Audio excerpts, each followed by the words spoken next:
Good morning, everyone, to today's call on Berkshire Hathaway.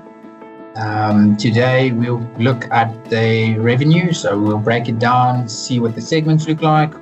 We'll look at the investments of Berkshire to just dive into a bit of an analysis on how much of it is actually listed, how much is insurance, and how much is some of the other parts of the business.